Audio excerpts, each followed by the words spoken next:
Oh hey gents, this is Noah from Noah's Archetypes, and today we'll be looking at another new Cyberdark card that just got revealed, and this is a continuous spell card called Cyberdark World. Now just so you guys know, it's not part of the Dark World archetype at all, so it's a completely different card, but I really love this card's effect. It says when this card is activated, you can add one Cyberdark monster from your deck to your hand with a different name from the cards in your graveyard. During your main phase, you can immediately after this effect resolves normal summon one Cyberdark monster. You can only use this effect of Cyberdark World once per turn. If you would equip the monsters from your graveyard with a Cyberdark monsters effect that activates when normal or special summoned, you can equip appropriate monsters from your opponent's graveyard instead, and this is a once per turn.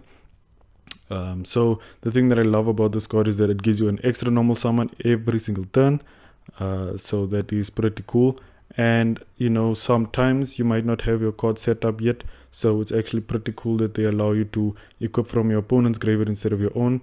Even though most of the Cyberdark Dragon cards will help you set up your graveyard, there will come a time where you might not have them turn one. You could obviously add it to your hand with this spell card, but in case you decided not to do that, you could just activate this card, get a Cyberdark to your hand, and then equip a dragon monster from your opponent's graveyard. And it will be especially a good thing if it's a card that your opponent actually needs. So whether it's a fusion summon that you do or a normal summon, you will be able to equip one of your opponent's dragon or machine monsters, and then you wouldn't have to use one of your Cyberdark monsters in the graveyard in case you don't have them.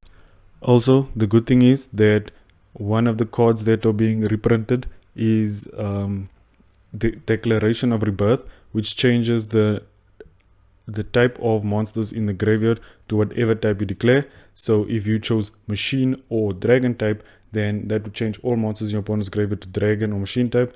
So that could also prevent them from maybe special summoning from the grave if they did have a spell or trap that, or even a monster effect that specifically needs a certain type of monster to activate its effects.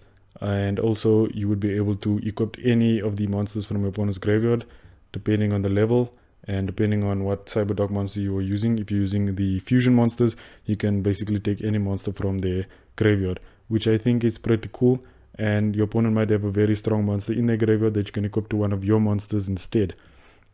So this is very cool, and I love the fact that it actually, upon its activation, gives you a monster. So it's a ROTA basically for the Cyberdarks, and I really think it's powerful and it's a must play in any Cyberdark deck. And it just is very reminiscent of the anime, because in the anime you could actually equip monsters from your opponent's graveyard instead of just your own. So I really think that this card is very good.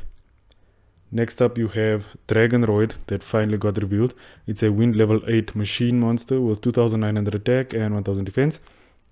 And its effect is that you can discard this card, then activate one of the effects, add one non-wind roid monster from your deck to your hand. This turn the activation of your cards and effects that include an effect that fusion summons a fusion monster cannot be negated. Also, your opponent cannot activate cards or effects when a monster is fusion summoned this way.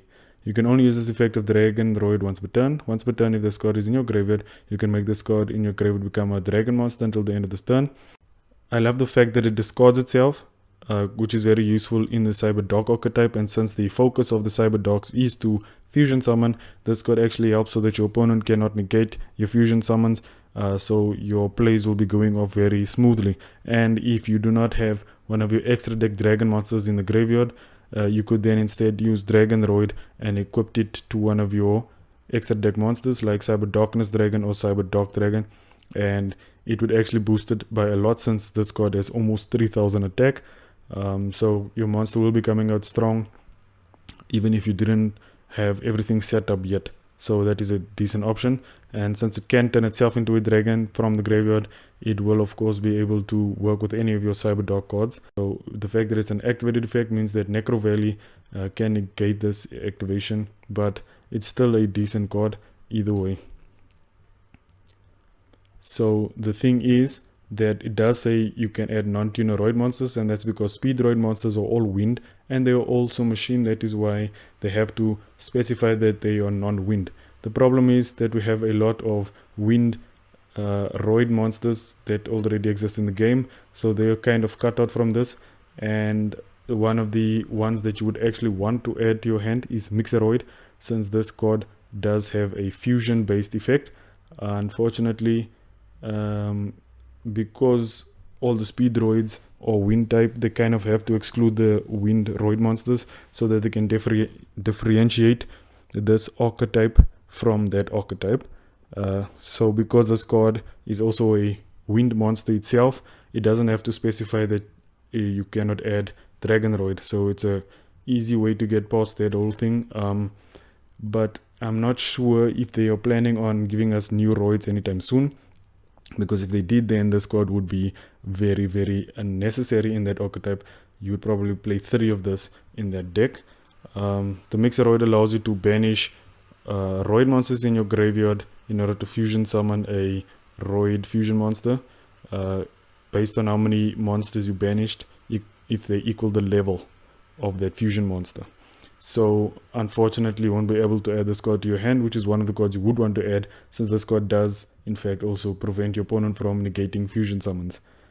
So that's very unfortunate, but this card does work in Cyberdark decks, so I'm actually very happy about that. I'm hoping that in the future they will make some other roid monsters that might work in both roid decks and in Cyberdark decks, because that would actually be very cool. But either way, the Dragonroid isn't the best new card, but it actually works very well for roid cards, especially if they are going to give us more roids in the future, and it works very well with the Cyberdark cards to make sure that your fusion summons are going to happen. So I really love this card. I did make a video about the new trap card that got revealed recently, so you guys can check that out, and I hope that you guys enjoyed this video. Please leave a like and share it to your friends and subscribe for more videos like this, and I'll check you guys later.